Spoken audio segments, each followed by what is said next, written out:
Hello, I'm Father Soney Sebastian, a Divine Word missionary priest. It's nice to share this reflection with you. Jesus hits out at some of the scribes, the expert interpreters of the law. They felt that they are expected to be perfect models of that law down to its smallest details. Jesus says, they go around in long flowing robes. The working poor could not afford to dress like that. They expect to be greeted in the streets and to be given the best places in the synagogue and at banquets. At the same time, Jesus says, these leaders are hypocrites. They do not hesitate to swallow the property of widows while at the same time making a show of lengthy prayers. They were the opposite of everything that Jesus was proposing as the way to love and serve God. They emphasized the external appearances rather than the inner spirit. They were concerned about being served rather than serving others.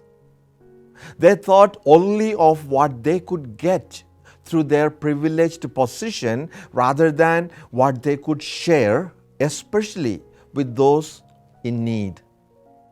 Jesus warns that precisely because of their greater knowledge of the law, their responsibility in not keeping its real spirit will also be greater, because to whom more is given, more is expected.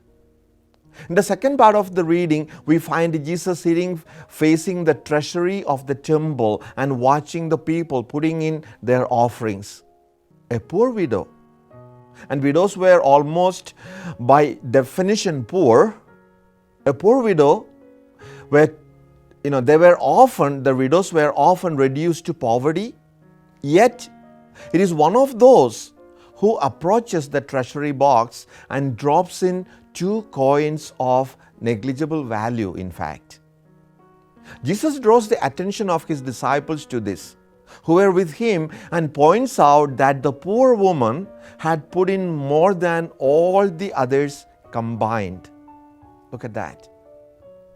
They were contributing what they could easily spare, while she put in her whole livelihood.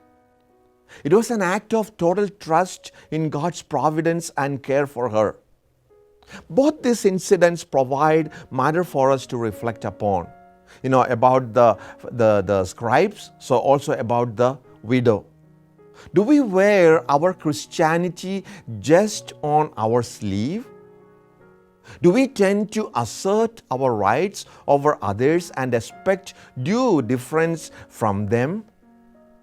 How much of what we have are we willing to share with others? Let's ask these questions and ask the Lord, Lord, teach us to be generous always.